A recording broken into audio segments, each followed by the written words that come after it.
Hello नमस्कार मेरे शेर शेरनियों, कैसे हैं आप सब। आशा करता हूं आप सभी जोरदार होंगे, ज़बरदस्त होंगे, जिंदाबाद होंगे। तो मेरे लाडलो, एक बार फिर से मैं आपके लिए ले आया हूं टॉप 20 क्वेश्चंस, जो कि आपको रेलवे भर्ती के अंदर NTPC, group D, REET, CTET, LDC, SEF, लगभग सभी भर्ती परीक्षाओं के अंदर जिनके अंदर भी भारतीय प्राचीन इतिहास, भारतीय इतिहास सम्मिलित हैं, उनके अंदर आपको उपयोगी साबित होंगे। शुरुआत करते हैं दोस्तों, बिना किसी देरी के। पहला प्रश्न है मेरे लाडलों, अलेक्जेंडर यानी कि सिकंदर और पोरस ने कहाँ लड़ाई लड़ी थी? ए हाइडेस्पीज में, बी झेलम में, सी पानीपत में, या डी तराइन के अंदर। इसका सही उत्तर है मेरे दोस्तों ए हाइडेस्पीज के अंदर अलेक्जेंडर और पोरस ने लड़ाई लड़ी थी। दूसरा प्रश्न है मेरे लाडलों, निम्नलिखित मगध के राजवंशों का काल क्रमानुसार लिखिए।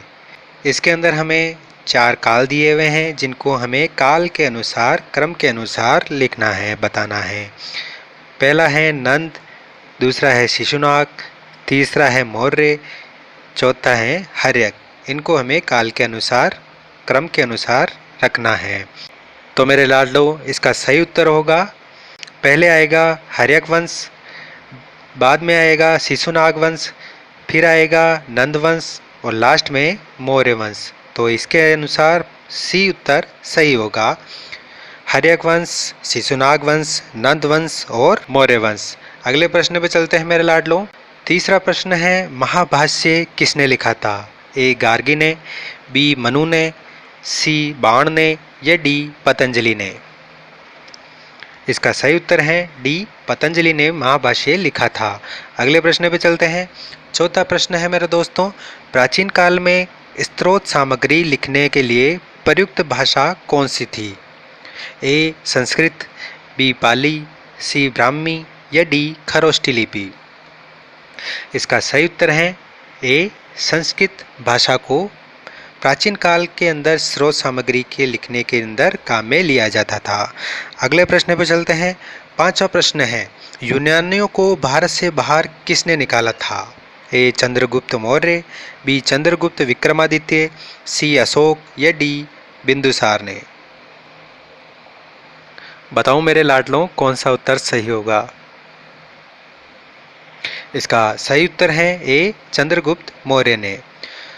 छठा प्रश्न है, चंद्रगुप्त मौर्य ने अपने अंतिम दिन कहाँ पर गुजारे? ए काशी में, बी पाटलिपुत्र, सी उज्जैन, या डी श्रवण बेलगोला के अंदर। इसका सही उत्तर है डी श्रवण बेलगोला के अंदर चंद्रगुप्त मौर्य ने अपने अंतिम दिन गुजारे थे। सातवां प्रश्न है, निम्नलिखित में से वह व्यक्ति कौन है जिसका नाम देवानाम प्रियदर्शी था? ए मौर्य राजा अशोक, बी मौर्य राजा चंद्रगुप्त मौर्य, सी गौतम बुद्ध, या डी भगवान महावीर। यहाँ पर थोड़ी मिस्टाइप हो गया है, भगवान है, ठीक है। बताइए दोस्तों। इसका सही उत्तर है ए मौर्य राजा अशोक। अगले प्रश्न में चलते हैं मेरे लाडलों। आठवां प्रश्न है, किस शिला राजादेश में अशोक ने कलिंग युद्ध के हताहतों का उल्लेख किया और युद्ध त्याग की घोषणा की? ए मास्की राजादेश, बी शिला राजादेश 13, सी शिला राजादेश 11, या डी शिला राजादेश 9। इसका सही उत्तर है बी शिला राजादेश 13 ने अशोक के कलिंग युद्ध के हताहतों का और युद्ध त्याग की घोषणा का उल्लेख किया था। अगले प्रश्न पे चलते हैं। नवा प्रश्न है, चंद्रगुप्त मौर्य के दरबार में भेजा गया यूनानी राजदूत कौन था?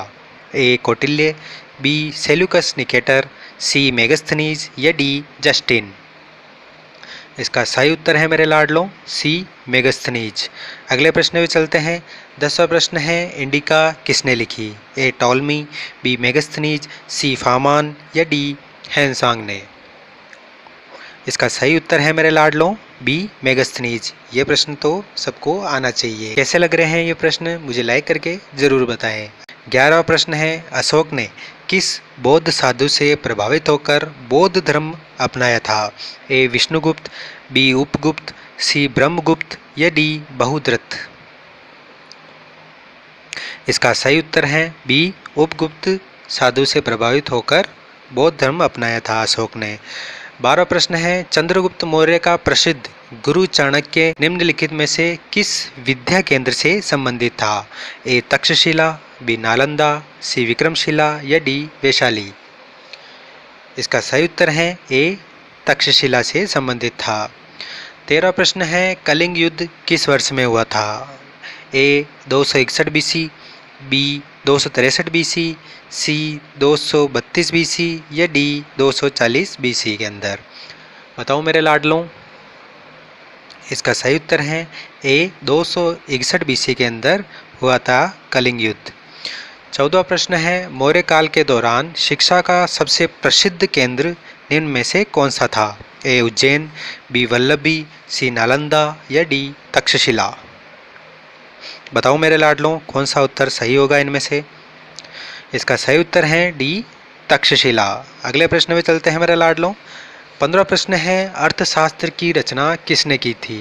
ए घनानंद, बी कौटिल्य, सी बिंबिसार या डी पुष्यमित्र?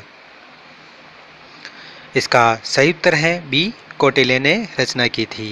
अगले प्रश्न पे चलते हैं। 16वां प्रश्न है, किस प्रसिद्ध शासक को शिलालेखों का जनक कहा जाता है? ए समुद्रगुप्त, बी चंद्रगुप्त मौर्य, सी अशोक या डी कनिष्क? बताओ मेरे लाडलों, ये प्रश्न तो सबको आना चाहिए यार। जी हाँ, बिल्कुल, इसका सही उत्तर है सी अशोक को शिलालेखों का जनक कहा जाता है। 17वां प्रश्न है, मौर्य वंश के शासन के दौरान स्थानिक कौन था? ए जिला प्रशासक, बी प्रांतीय प्रशासक, सी ग्राम प्रशासक या डी नगर प्रशासक? बताओ मेरे लाडलों। इसका सही उत्तर है ए जिला प्रशासक था। 18वां प्रश्न है, मौर्य वंश के तत्काल बाद किस वंश ने आकर मगध राज्य पर शासन किया था? ए सातवाहन, बी शुंग, सी नंद या डी कण्व? बताओ कौन सा उत्तर सही होगा? जी हाँ, बी शुंग ने किया था। 19वां प्रश्न है मेरे लाडलों, मिलिंद पानो क्या है? ए बौद्ध स्थल, बी बुद्ध का एक नाम, सी कला का बौद्ध नाम या डी बौद्ध पाठ? इसका सही उत्तर है डी बौद्ध पाठ है। 20वां प्रश्न है, चरक किसके राज्य चिकित्सक थे? ए हर्ष, बी चंद्रगुप्त मौर्य, सी अशोक या डी कनिष्क? बताओ मेरे लाडलों। इसका सही उत्तर है डी कनिष्क के राज चिकित्सक थे। कौन थे? चरक। तो दोस्तों, ये थे टॉप 20 क्वेश्चंस। आशा करता हूँ आपको ये प्रश्न अच्छे लगे होंगे।